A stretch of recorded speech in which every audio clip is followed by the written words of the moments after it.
Good morning students. Last video lecture में हमने line integral के एग्जांपल्स देखे थे। आज उसी टॉपिक में कंटिन्यू करते हैं बट डिफरेंट टाइप के एग्जांपल्स है। Part independence of line integral.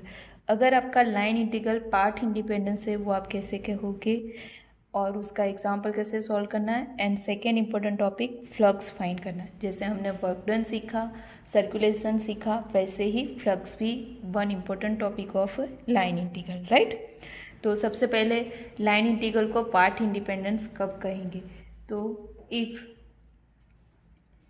Vector field F बार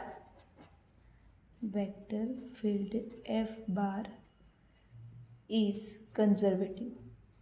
अब कंजर्वेटिव कब बोलते हैं एफ बार को, तो when F bar is irrotational, means del cross F bar क्या होता है वहाँ पे ज़ीरो, जो हमने लास्ट टाइम कल में डिस्कस किया था, राइट। एफ बार कंजर्वेटिव होता है तो del cross F bar zero होता है और उसके लिए हम वेक्टर पोटेंशियल फाइंड करने के लिए क्या लेते थे, F bar is equal to grad phi, right. तो if vector field F bar is conservative, F bar is equal to grad phi, where phi क्या है, स्केलर पोटेंशियल, राइट। हमने उसके एग्जांपल्स भी किए, phi is scalar potential, right, where phi scalar potential. तो then the line integral along the curve C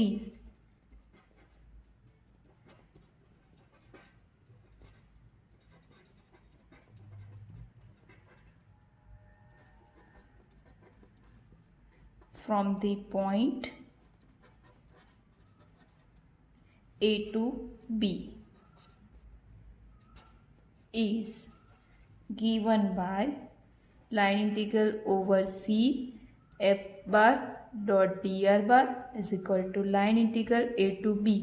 अब F bar conservative है तो एफ बार इक्वल टू हम क्या पुट करेंगे, ग्रेड फाइव, तो ग्रेड फाइव डॉट क्या होगा, डी आर बार, राइट। अब ये दोनों की डॉट प्रोडक्ट लोगे तो ग्रेड फाइव, तो ग्रेड फाइव क्या होता है, जो हमने ग्रेडियंट में सीखा था, del phi by del x unit vector i, del phi by del y unit vector j, plus del phi by del z unit vector k. D r bar क्या है, तो वो भी हमने लाइन इंटीग्रल में सीखा, d x i plus d y j plus d z k, right. तो ये दोनों की dot product, both are vector, तो डॉट प्रोडक्ट होके आपको क्या मिलेगा, line integral A to B del phi by del x d x plus del phi by del y d y plus del phi by del z d z, इतना मिलेगा, right. तो जब आपने partial differentiation में total differentiation पढ़ा होगा तो total differentiation की डेफिनेशन के हिसाब से इसको हम क्या लिख सकते हैं, डी फाई, राइट। यहाँ पे अगर d x by d t, d y by d t, d z by d t होता तो हम उसको क्या लिखते, d phi by d t, right. वहाँ पे आपने ऐसे सीखा होगा कि phi is a function of x y z, x y z is a function of t, तो आप ऐसे लिखते थे। यहाँ पे टोटल डिफ्रेंशिएशन में phi is a function of only x y, तो इसका टोटल डिफ्रेंशिएशन होके क्या मिलेगा, डी फाई। अब डी फाई का इंटीग्रेशन क्या होगा, phi from A to B, upper limit minus lower limit, तो phi of B minus phi of A. तो जब भी आपको एफ बार कंजर्वेटिव दिया है और उस टाइम पे आपको आपका लाइन इंटीग्रल फाइंड करना हो तो क्या फाइंड करना है आपको, सबसे पहले स्केलर पोटेंशियल फाइंड कर लेना है। फाई आपको मिल गया, लिमिट रखनी है ए टू बी, आंसर क्या मिलेगा, phi of B minus phi of A, right. तो जब भी आपको एफ बार कंजर्वेटिव है ऐसा दिया है तो आपको ये वाली मेथड से लाइन इंटीग्रल फाइंड करना है। अब जो सेकेंड टॉपिक है फ्लक्स, तो उसकी डेफिनेशन भी डिस्कस कर लेते हैं, बाद में उसके एग्जाम्पल्स देखते हैं। तो फ्लक्स क्या है, if the vector field F bar, work done में क्या होता था, आपका जो एफ बार है वो फोर्स होता था, सर्कुलेशन में वो वेलोसिटी होती थी। तो अब आपको एफ बार ऐसे फॉर्म में दिया है, F x y unit vector i plus N x y unit vector j, ये वाले फॉर्म में आपको एफ बार दिया है। Then is a some kind of fluid flow, ये जो है किसी फ्लड का फ्लो है, राइट। एंड सी तो हमें पता है it is a curve. Then the line integral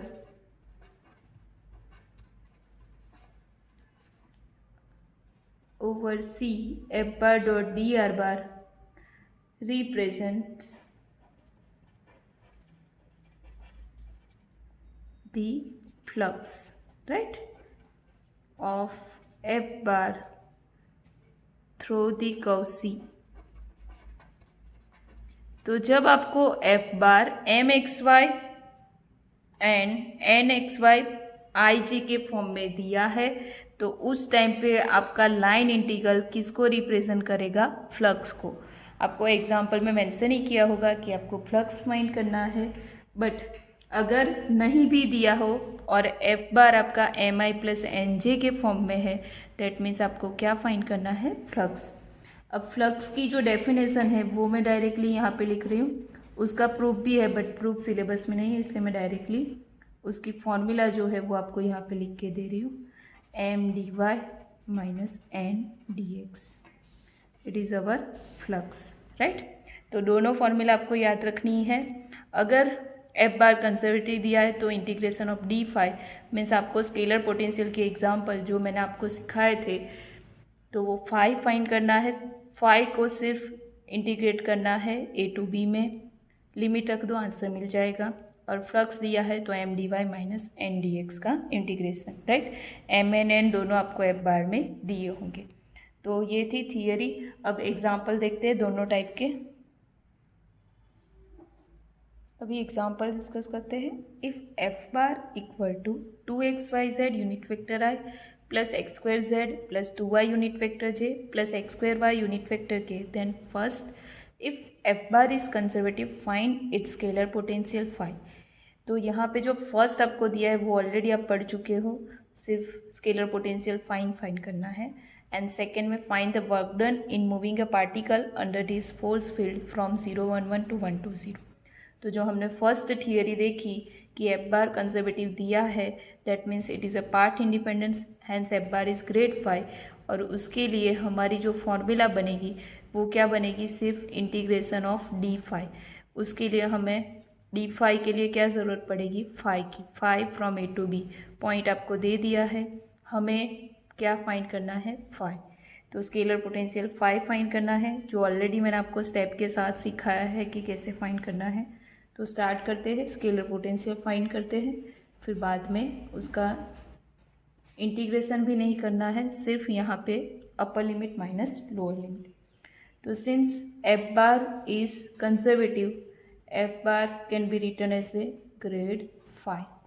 उसका मीनिंग क्या होगा? एफ बार जो है वो है 2xyz unit vector i plus x square z plus 2y unit vector j plus x square y unit vector k. It is equal to grad phi की definition के हिसाब से del phi by del x unit vector i, del phi by del y unit vector j plus del phi by del z unit vector k. अब compare करेंगे आई को आई के साथ, जे को जे के साथ, के को के के साथ। तो 2xyz is equal to del phi by del x, del phi by del y is equal to x square z plus 2y and del phi by del z is equal to x square y. हमें किसी एक की ही ज़रूरत है, compare तीनों को किया है। आप इसमें से किसी भी एक का इंटीग्रेशन लेके फाई फाइंड कर सकते हो, मोस्टली हम फर्स्ट वाला ही लेते हैं। तो फाई इज इक्वल टू क्या होगा? Integration of 2xyz dx which is equal to 2 into x का होगा x square by 2yz plus integration constant. तो ये विथ रिस्पेक्ट टू एक्स में इंटीग्रेशन है, तो इंटीग्रेशन कांस्टेंट किसका आएगा? Function of yz। सिंप्लीफाई करके लिखे, 2 2 कैंसिल हो जाएंगे, तो x square y z plus f1 of y comma z. अभी इसकी आप इंटीग्रेशन करो या ना करो, हमें हमारा फाई यहाँ पे मिल गया है, बट उसमें एक अननोन है f1y, z जो हमें फाइंड करना है। तो उसके लिए हम क्या करते थे, जो फाई का हमने विथ रिस्पेक्ट टू x में इंटीग्रेशन लिया, वो फाई का हम विथ रिस्पेक्ट टू y में क्या लेंगे, डिफ्रेंसिएशन।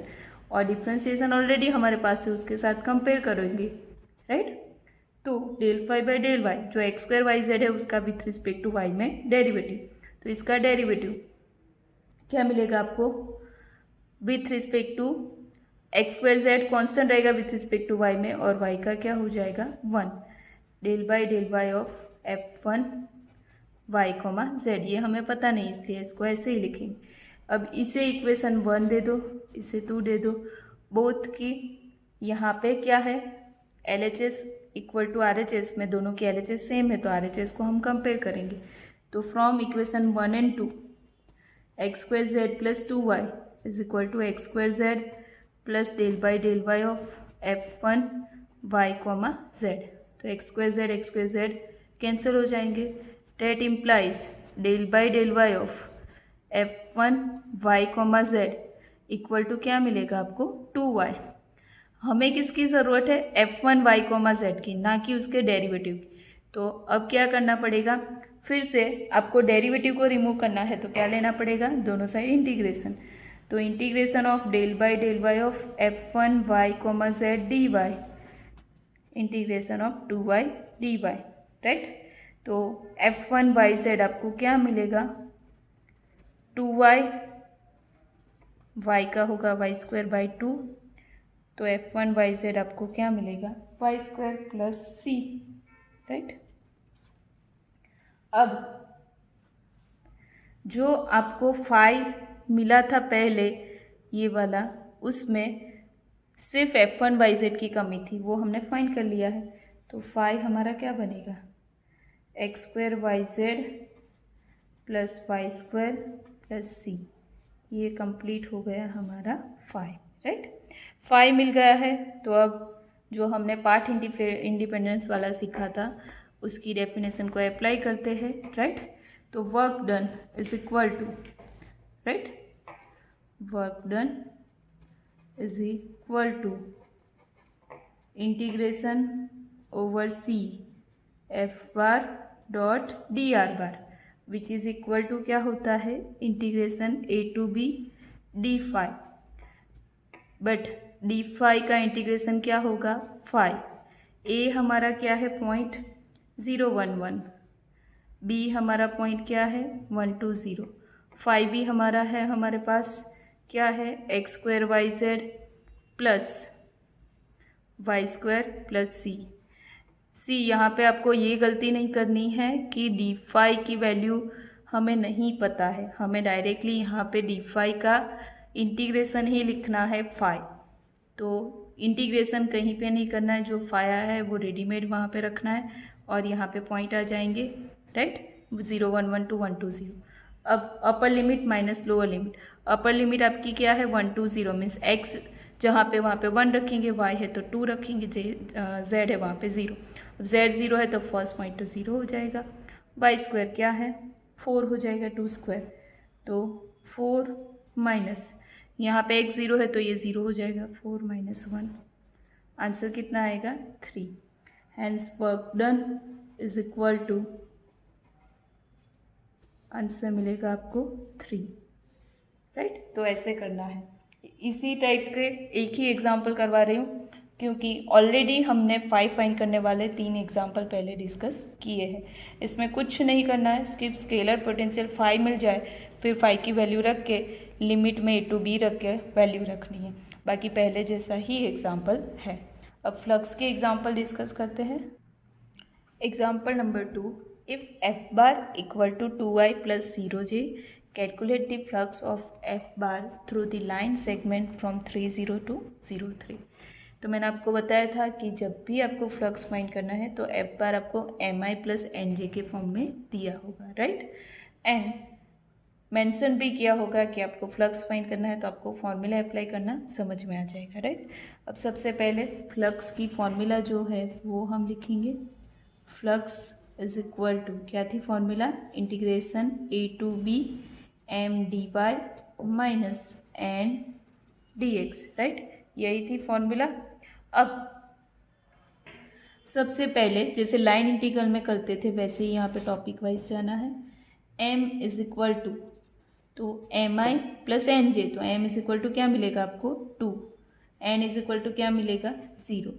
सेकेंड स्टेप क्या करना है, M d y minus N d x को फाइंड करके रख देना है ताकि सिर्फ इसमें वैल्यू ही रखनी रहे।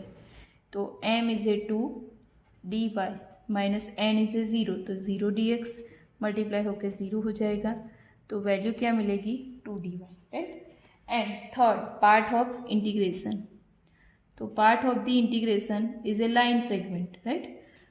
Part of integration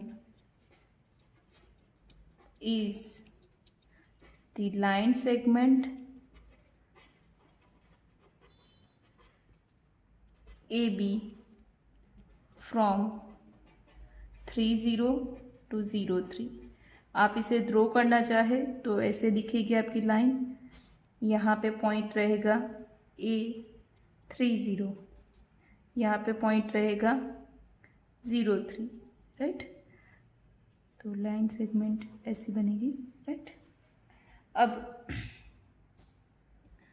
along A B जो आपका y है which is varies from 0 to 3, यहाँ पे y की वैल्यू 0 है, 0 to 3, तो आपकी लिमिट क्या बनेगी फ्लक्स की 0 to 3। y की इसलिए ले रहे हैं क्योंकि यहाँ पे सिर्फ dy ही बचा है, तो इंटीग्रेशन यहाँ पे limit y is from 0 to y equal to 3, right. And M d y N d x की वैल्यू कितनी मिली हमें 2 डी वाई, राइट। तो इसमें y equal to 0 to y equal to 3, 2 times d y का integration क्या होगा y, limit आएगी 0 to 3, तो flux is equal to 2 into 3 minus 0 which is equal to कितना मिलेगा आपको आंसर 6, राइट। तो flux is equal to 6। Same here third example discuss करते हैं। Third example, find the flux of F bar equal to 3xy unit vector i plus x minus y unit vector j through the parabolic arc y equal to x square between -1 and 1 and 4 and 16। तो last वाला example बहुत ही simple था जिसमें F bar में m and n दोनों constant है, right. और आपका जो आर्क था वो भी क्या था, लाइन था। यहाँ पे आर्क क्या है, पैराबोला। तो जैसे वहाँ पे लाइन इंटीग्रल में हम करते थे वैसे ही यहाँ पे भी किसी एक वेरिएबल में कन्वर्ट करना है, क्योंकि फर्स्ट वाले में तो कांस्टेंट था और एक ही वेरिएबल में कन्वर्ट हो गया था y में, यहाँ पे हमें कन्वर्ट करना पड़ेगा। तो सबसे पहले क्या करना है, फ्लक्स की formula integration a to b M d y minus N d x. First point क्या आएगा, m is equal to 3xy and n is equal to x minus y। Second step क्या फाइंड करना है, M d y minus N d x. M is equal to 3xy d y minus N is equal to x minus y d x. सिर्फ यहाँ पे मैंने value रखी। अब third, the part of the integration is a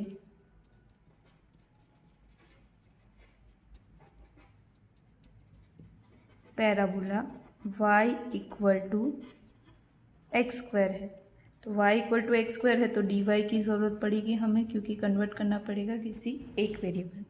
parabola को हम draw करने जाएंगे तो वो कैसा मिलेगा आपको, यहाँ पे लाइन ड्रॉ करते हैं, right.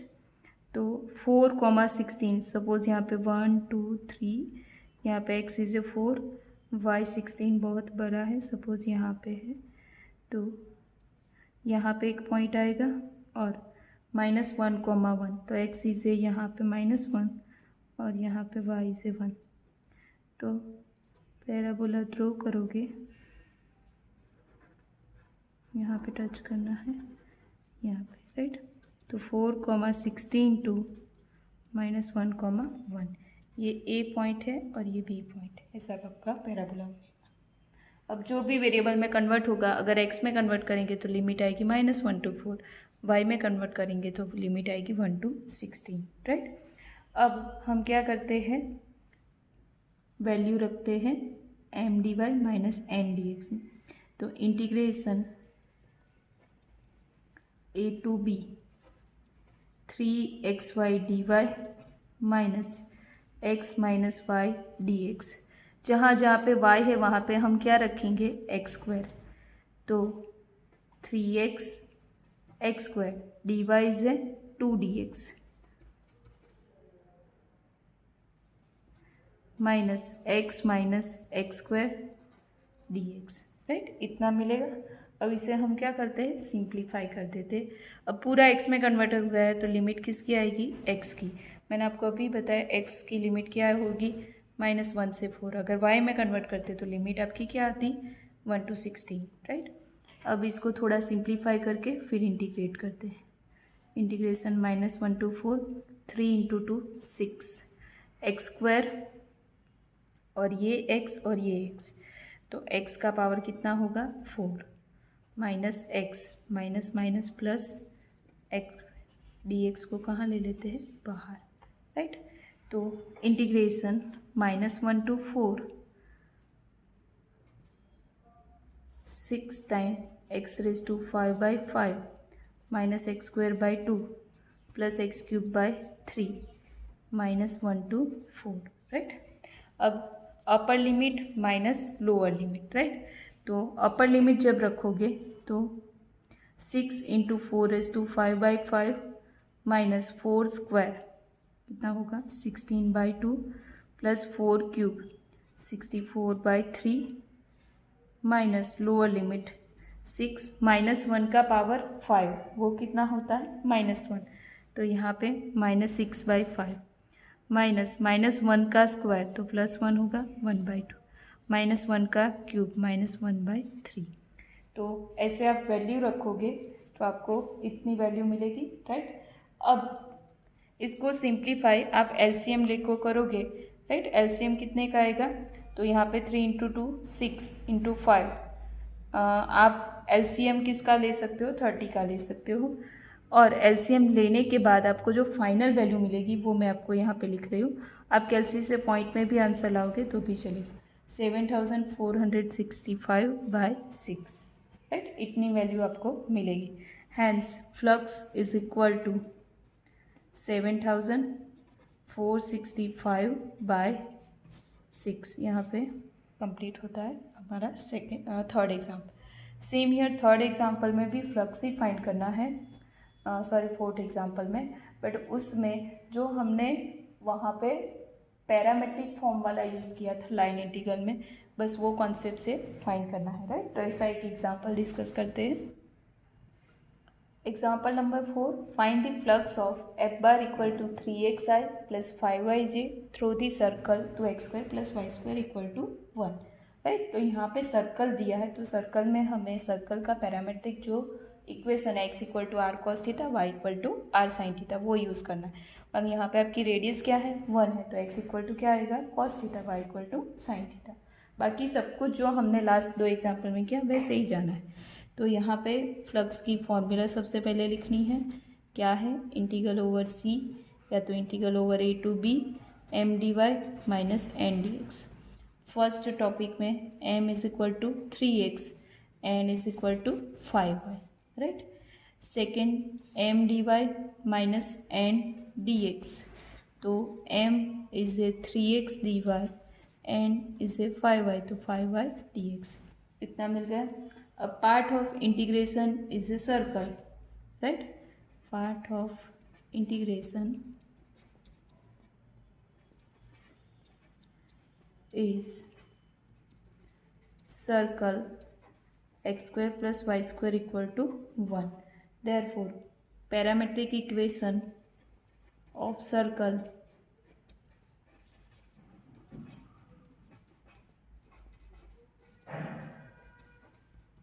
is x = r cos θ होता है बट हमारी रेडियस कितनी है 1, y = sin θ। आप cos t sin t भी ले सकते हो, वेरिएबल से कोई फ़र्क नहीं पड़ेगा। एंड लिमिट थीटा की क्या आएगी सर्कल के लिए 0 to 2π, राइट। 0 से स्टार्ट होगा पूरा सर्कल, जहाँ पे एंड होगा वहाँ पे क्या आएगा 2π। अब हमारे पास सब कुछ रेडी है तो हम इंटीग्रेशन करते हैं। तो flux is equal to integration 0 to 2 pi 3 x की जगह हम क्या रखेंगे cos थीटा, dy की जगह तो इसका डेरिवेटिव y का डेरिवेटिव राइट। तो यहाँ पे मैं लिख लेती हूँ दोनों का, dx इज इक्वल टू क्या होगा minus sine theta d theta and dy का क्या होगा cos theta d theta right. दोनों की हमें ज़रूरत पड़ेगी।